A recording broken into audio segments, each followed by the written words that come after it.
Alléluia. Nous bénissons le nom du Seigneur. Alors, nous vous saluons, chers bien-aimés. Voilà, nous vous disons merci pour votre disponibilité à faire marche avec le Seigneur et à être à nos côtés. Nous vous saluons parce que cela dépend de l'heure à laquelle vous nous recevez chez vous. Que la paix de Dieu soit sur vous. Alors, toutes nos excuses pour ce retard parce que il y a eu vraiment tout à l'heure une visite inattendue d'un homme de Dieu, un collègue professeur de la faculté de théologie Raymond de Gagnois, était venu vraiment les visiter et vraiment il était déjà l'heure. Il fallait vraiment le recevoir quelques minutes. C'est ce qui a fait que ce temps a débordé.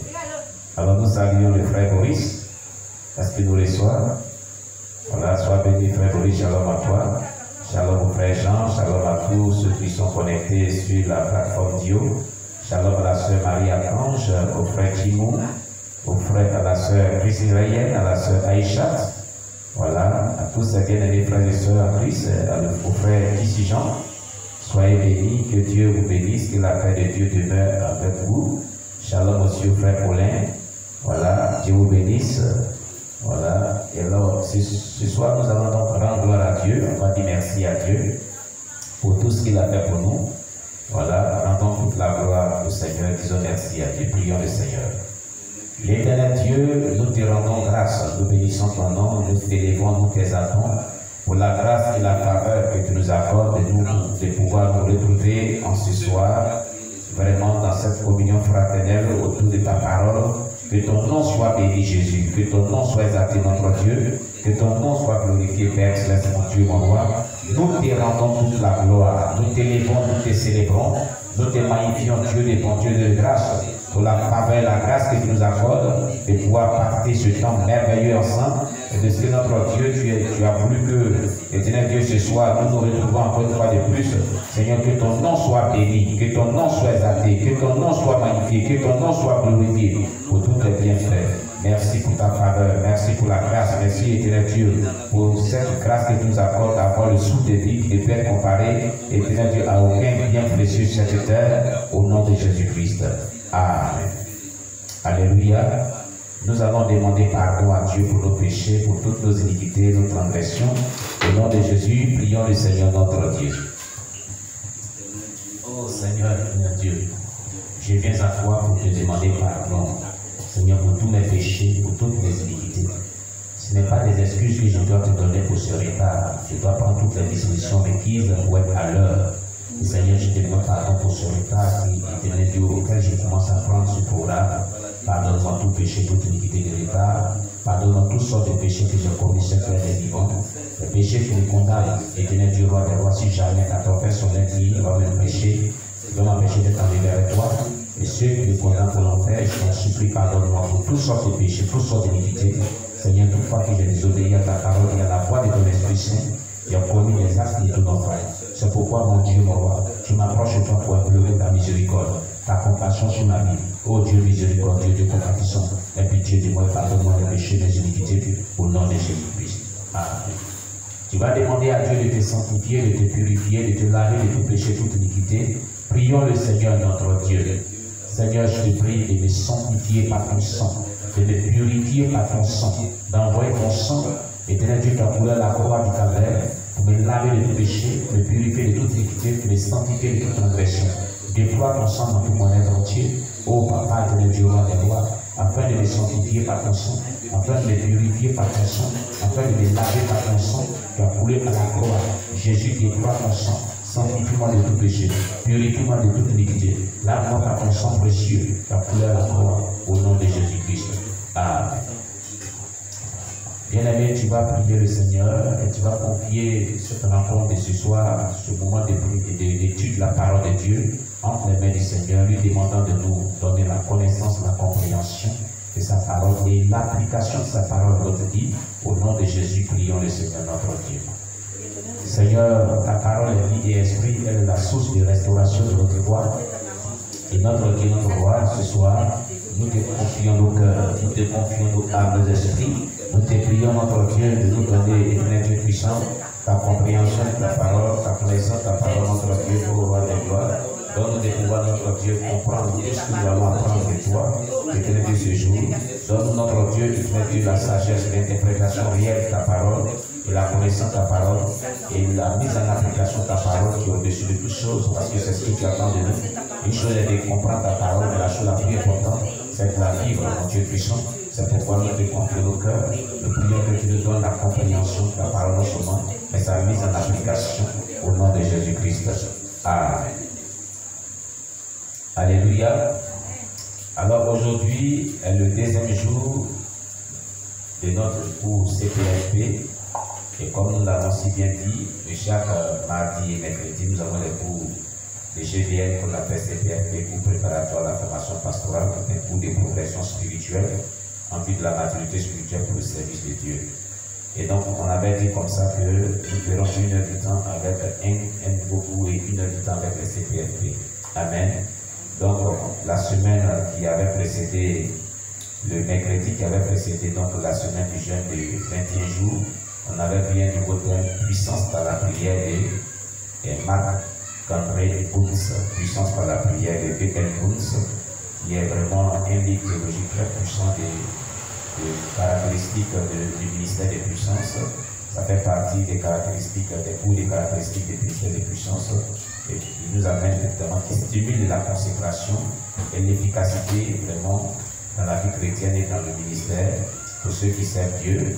Voilà, donc nous avions commencé ce cours-là. On va faire, je crois, 30 minutes aujourd'hui avec ce cours et puis nous allons passer à notre cours de CPFP. Alléluia. 30 minutes pour parler de ce cours de puissance par la prière. Amen. Et donc on y va. Nous avons accusé beaucoup de retard. Alléluia. Donc la dernière fois dans le cours de puissance par la prière, on fait un bref rappel. On avait vu une déclaration de Robert Morey-McChesney qui avait dit comme cela que cherchez la sainteté dans tous les détails de votre vie. Votre utilité dépend de cette recherche. Vos sermons ne durent 1 heure ou 2. Votre vie est une prédication pendant toute la semaine. Si Satan peut obtenir qu'un ministre de la parole aime la louange, le plaisir, la gourmandise, il a réussi à brûler son ministère. Obtenez par la prière que vos pensées et vos paroles viennent de Dieu. 8 heures prière, 3 heures chaque jour. Voilà, on avait vu cela.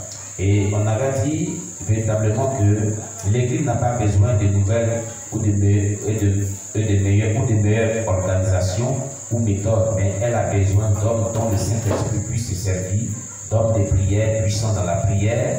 Le Saint-Esprit ne vient pas sur les organisations, mais sur les hommes.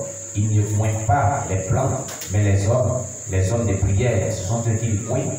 Et on avait dit qu'un célèbre écrivain a dit que certains défauts de caractère ont eu une plus grande part dans les révolutions du monde que les historiens, les philosophes ou les politiciens ne veulent l'admettre. Alors cette pensée peut être appliquée à l'évangile de Christ, au caractère et à la conduite des disciples de Christ, et elle s'applique encore davantage aux prédicateurs de l'évangile. Alléluia. Nous avons aussi dit comme ça que la dernière fois, et c'est toujours un bref rappel, voilà, on avait dit comme ça, quand Paul met l'accent sur le caractère personnel des hommes qui ont enraciné l'évangile dans le monde, il dévoile dans le secret de leur succès. La gloire et la puissance de l'évangile est appuyée sur les hommes qui l'ont proclamé. Quand Dieu déclare que l'Éternel étend ses regards sur toute la terre pour soutenir ceux dont le cœur est tout entier à lui, il affirme que les hommes sont nécessaires comme moyen pour exercer son pouvoir sur le monde. Cette vérité vivante est immédiate, est souvent laissée de côté dans notre vie si matérielle. Voilà, l'oublier est aussi terrible pour l'œuvre de Dieu que si le soleil cessait de briller à l'horizon, les ténèbres, le désordre et la mort en seraient le résultat. Amen. Voilà. Donc aujourd'hui nous voyons la suite, parce que la dernière fois on était arrêté sur cette dernière phrase, voilà, qui était donc le prédicateur doit se dépouiller avec l'abandon d'une joie parfaite et avec un zèle ardent au salut de l'humanité. Argent héroïque, compatissant, sans peur, tels doivent être les hommes qui veulent former une génération pour le service de Dieu. S'ils redoutent la prière, s'ils cherchent des places, s'ils veulent plaire aux hommes ou s'ils les craignent, si leur foi est faible en ce qui concerne Dieu et sa parole, si leur abnégation ne résiste pas aux attraits du monde, alors ils ne peuvent édifier l'Église ni atteindre le monde pour l'amener à Dieu. Maintenant la suite aujourd'hui. Alors, Marc-André Bunz nous dit ici, par le thème puissance par la prière, c'est à lui-même que le prédicateur doit s'adresser avec le plus de force et de sévérité. C'est sur lui-même qu'il doit travailler avec le plus de zèle, de sincérité, de persévérance. Amen. Alors, beaucoup de prédicateurs n'ont pas encore compris ce fait-là. Je vais parler à tous ceux-là qui prêchent la parole de Dieu, comme moi. Tous ceux qui sont appelés au ministère de la parole. Amen, amen. Voilà, je vais vous parler franchement.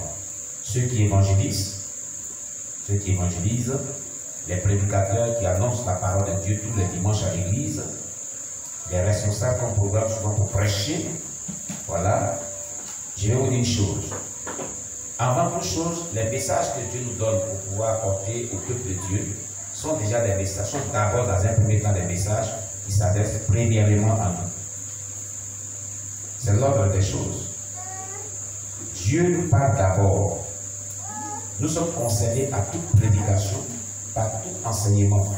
Toute personne qui est leader, toute personne qui s'adonne à la prédication ou à l'exhortation ou à l'éducation du corps de Christ par le moyen de la prédication ou par un enseignement quelconque, quand tu donnes le message de Dieu au travers de soit un séminaire, une prédication, une évangélisation, un enseignement, une conférence, une exhortation quelconque, le message que tu donnes de la part de Dieu s'adresse premièrement à toi d'abord. Toi le messager. Tu es le premier concerné. Oui. Et c'est ce qu'il nous dit ici. Boons, il dit, c'est à lui-même que le prédicateur doit s'adresser avec le plus de force et de sévérité. Ouais, les mots qu'il emploie, la force et la sévérité. C'est-à-dire que le message qu'il s'adresse, le message qu'il prêche, lui d'abord, le prédicateur, ce message doit être très sévère envers lui-même. Il n'y a pas de légèreté dans la vie d'un prédicateur. Malheureusement, la quasi-totalité des prédicateurs de nos jours ont le laissé aller et sont beaucoup vraiment légers envers eux-mêmes. La légèreté les caractérise beaucoup. Ils sont beaucoup légers.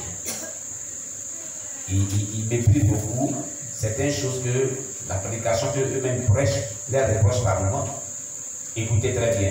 On avait déjà vu ce texte biblique-là, donc dans le cours de CPFP, dans l'un des cours. Prenez Esdras chapitre 7, verset 10. Esdras chapitre 7, verset 10. Nous allons y revenir, vous allez voir quelque chose. Ce que Dieu dit par rapport aux prédicateurs. Dans l'Ancien Testament, on prend le livre d'Esdras.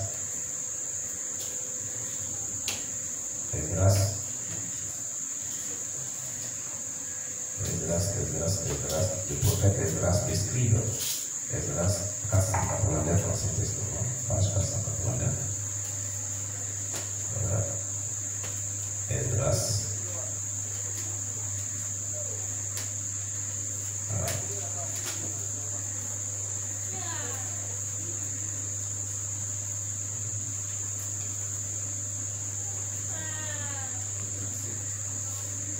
Amen.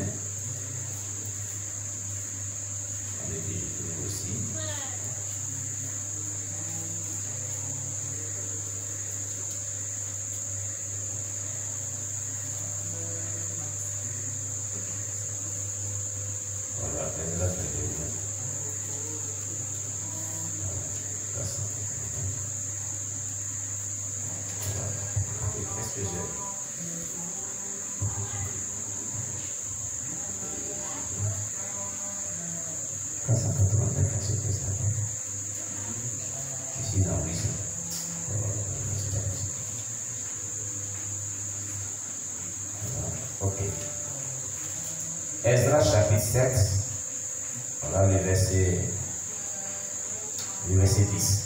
Amen. Voilà. Il est dit ici, car Esdras avait appliqué son cœur à étudier et à mettre en pratique la loi de l'Éternel et à enseigner au milieu d'Israël les lois et les ordonnances. Amen. Vous comprenez ce fait-là? Esdras s'était appliqué à étudier la parole de Dieu, à la pratiquer. Et après l'avoir pratiqué, donc après l'avoir vécu, maintenant il est apte à aller l'enseigner. Quand on prêche, quand on est prédicateur, quand on est enseignant de la parole de Dieu, quand on apporte souvent des exhortations à un peuple, il faut que ce qu'on enseigne là, on maîtrise cela. C'est comme ça l'ordre des choses. On ne prêche pas ce qu'on ne connaît pas. On ne prêche pas ce qu'on ne maîtrise pas. On ne prêche pas ce qu'on n'a pas expérimenté. Oui. Oui, comprenez cela. Comprenez cela. La Bible dit que nous sommes des témoins. C'est pour dire qu'on va pour témoigner. Les témoins de l'évangile. On témoigne de la part de Dieu. On parle de la part de Dieu. Le témoin, c'est celui qui a expérimenté un fait. Est-ce que quelqu'un m'écoute très bien? Un témoin, c'est une personne qui a expérimenté un fait. Tu le racontes. Et comme il a expérimenté le fait d'être dans la vérité, quand tu parles de cet événement, il est vraiment à l'aise. On sait qu'il dit la vérité. Comment dirais-je, au prétoire de la justice, quand un témoin témoigne qu'il ment, on sait qu'il est en train de mentir. Voilà, les juges savent qu'il est en train de mentir. Et c'est quelqu'un qui n'a même pas expérimenté les faits qu'il raconte, c'est un menteur. Alléluia. Comment pouvez-vous être des bons témoins de Jésus-Christ si vous n'appliquez pas le message à votre vie d'abord? Si le message que vous apportez ne s'adresse pas à vous d'abord, premièrement. Ce n'est pas possible. Alléluia. Donc tout prédicateur, tout enseignant de la parole de Dieu se prêche d'abord comme messager de Dieu. Le message qu'il annonce, ou bien il prêche ou l'enseigne, premièrement, le concerne d'abord. Il est le premier à être prêché par ce message d'abord. Dieu s'adresse à lui d'abord. C'est ce qui est dans cet temps nous fait comprendre. Que la loi de Dieu qu'il étudiait, Dieu s'adressait à lui d'abord. Donc il mettait la loi de Dieu en pratique avant d'aller dans l'enseigner aux gens. Amen. Est-ce que vous devez comprendre? Gloire à Jésus-Christ. Donc c'est ce que nous dit ici Boons. Il dit c'est à lui-même que le prédicateur doit s'adresser. C'est à lui-même que le prédicateur doit s'adresser d'abord, le plus avec force et sévérité. C'est sur lui-même qui doit travailler avec le plus de zèle et de sincérité et de persévérance. Toute prédication a pour objectif de travailler dans la vie des auditeurs qui nous écoutent. Tout enseignement qu'on envoie de la part de Dieu, on dispense de la part de Dieu, a pour objectif de travailler dans le cœur de ceux qui réceptionnent l'enseignement pour aboutir à un objectif. Mais avant que cet enseignement, avant que cette prédication, avant que cette exhortation de travail dans la vie des gens, il faut que cette parole-là